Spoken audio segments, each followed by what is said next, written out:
Hey, Insomniacs, you're watching World News Now. Sleep, it's overrated. This morning on World News Now, terror threat. Just days before the first anniversary of Osama bin Laden's death, there are explosive new concerns. Federal agents say al-Qaeda could target airplanes in a show of retaliation. It's Friday, April 27th. From ABC News, this is World News Now. Good Friday morning, everybody. I'm Rob Nelson, and guess who is back in the house? I'm so happy to be back. Sunny. I'm so happy to be back. It's been a while, Joe. We have some special music for you and everything. Let's see. It's family here on the overnight. I love this show. I can't believe it's been, you left us right about Christmas time, right? It's been right 4 at the end of months. December. Wow. It feels like you're back in the saddle, doesn't it? That's right. Welcome back. I'm here for Paula Ferris. Good morning, everybody. Yes. So our top story this half hour, the latest intelligence on a potential terror plot 1 year after Osama bin Laden's takedown. Why agents are taking this so seriously and who's been put on alert. Also this morning, the desperation in Tucson, Arizona, where the search has now scaled back for 6-year-old Isabel Salis. She disappeared nearly a week ago now. Investigators are changing their strategy while a reward fund just got bigger. So many questions in that case. And later this half hour, Octomom Nadia Suleiman lets us inside her unusual life to see all the kids and tell us what she does not want to do and what she does not want to be called. That's an interesting one as well. Fascinating life of the Octomom and her 2,600 children. Yes. But first, the latest scramble to stop terrorists who may be poised to avenge Osama bin Laden's death. U.S. intelligence officials say they're not aware of any specific threats, but a spike in chatter has triggered a major security surge at airports across the country and overseas. More from ABC's chief investigative correspondent, Brian Ross. Of greatest concern to U.S. officials is the al-Qaeda group in Yemen and its master bomb maker, Ibrahim al-Siri, who has survived repeated U.S. efforts to kill him. It was al-Siri who U.S. officials say designed the so-called underwear bomb that got past security but failed to detonate. And it was al-Siri who designed the bombs hidden in printers being shipped to Chicago that were detected only at the last minute.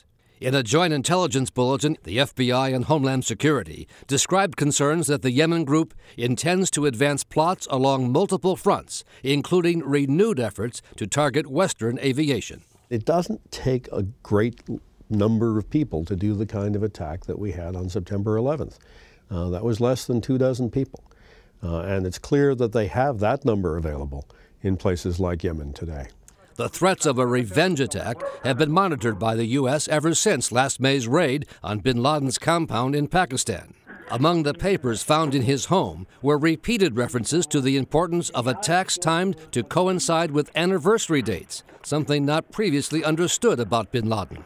I think it's a major issue for al-Qaeda to do something to prove they're still alive, to do some fairly major event or series of attacks that prove that they're not down, they're not out. As a result, American law enforcement and White House officials say travelers at airports in the U.S. and Europe should expect to see enhanced security over the next several days. Bin Laden may be dead, but it's clear his organization is still alive. Brian Ross, ABC News, New York.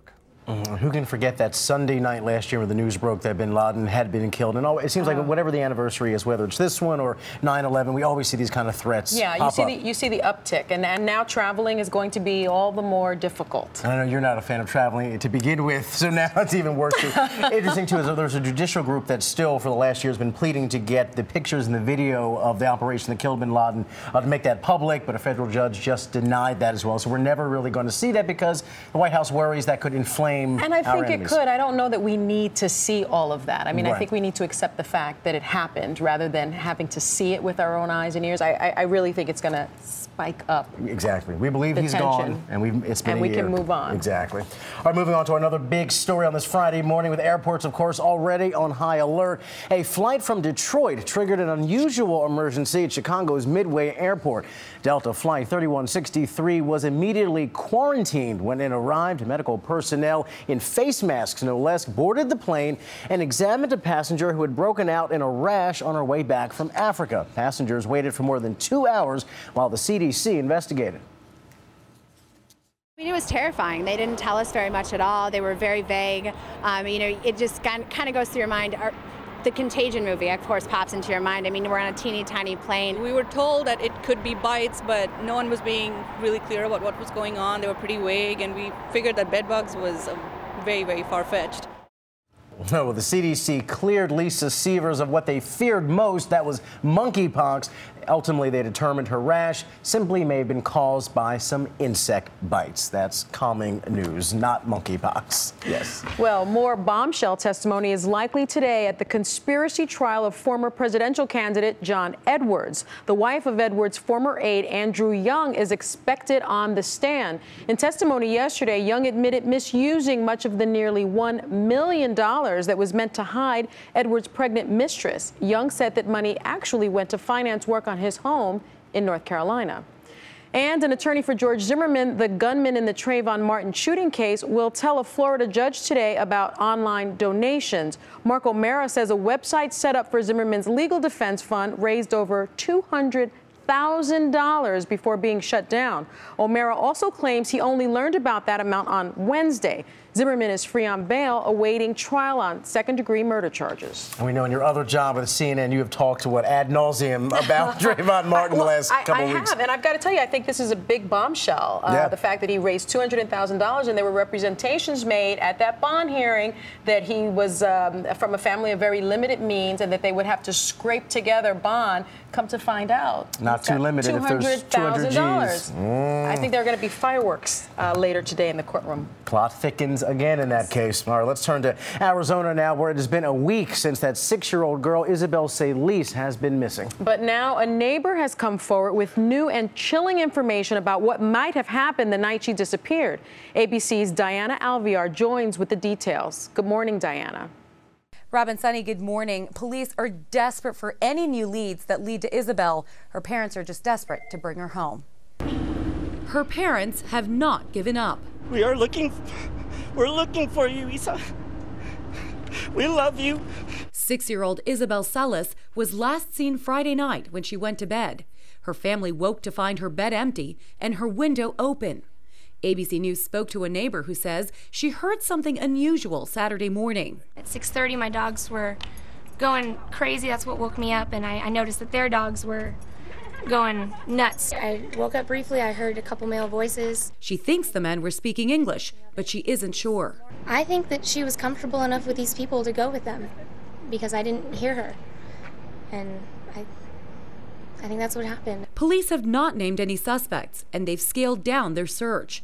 Instead, they've teamed with FBI agents to re-interview neighbors, including a high-risk sex offender who lives 5 doors down. The daddy came in her room and she wasn't in there. Isabel's disappearance has deeply affected children in her neighborhood, many of whom are helping in the effort to find her. I want her to be back home.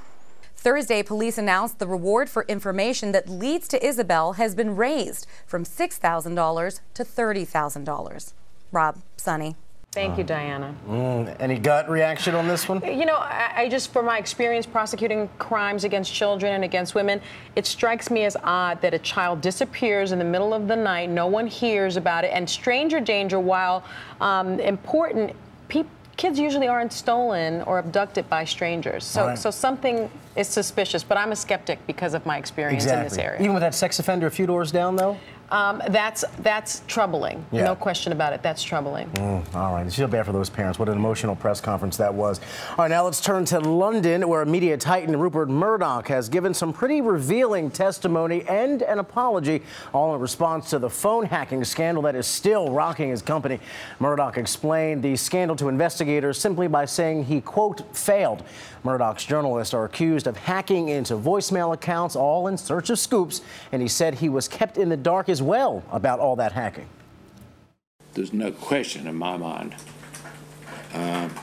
that maybe even the editor, but certainly beyond that, someone took charge of a cover-up, which we were victim to, and I regret. Murdoch's media empire not only includes those British tabloids, he also owns Fox News, The Wall Street Journal, and The New York Post. He said the scandal has cost his company hundreds of millions of dollars. However, will he eat?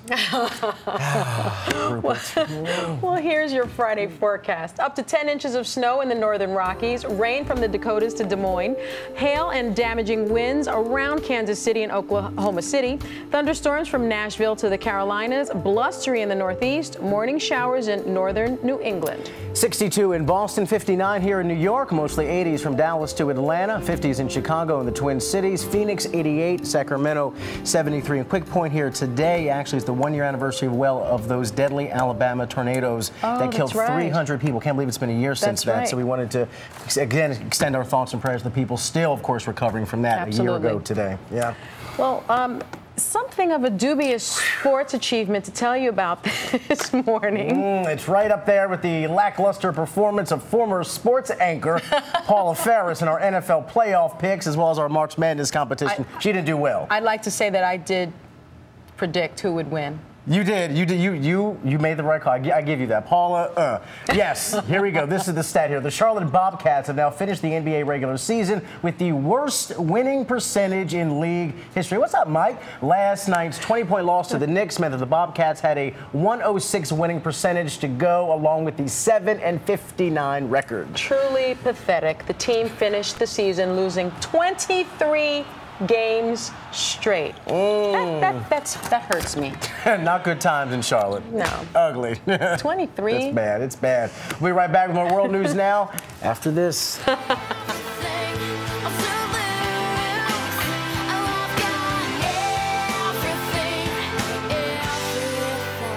World News Now weather brought to you by Hotwire.com.